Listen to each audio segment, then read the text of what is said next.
master the corporate world. Join IIT. Register now.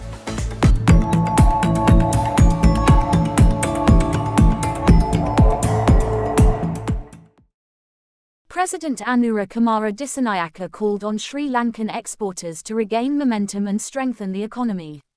Speaking at the 26th Presidential Export Awards at BMICH, he acknowledged the nation's struggle to reclaim market share and emphasized the need for external support. He assured that the government is committed to aiding recovery based on current economic stability.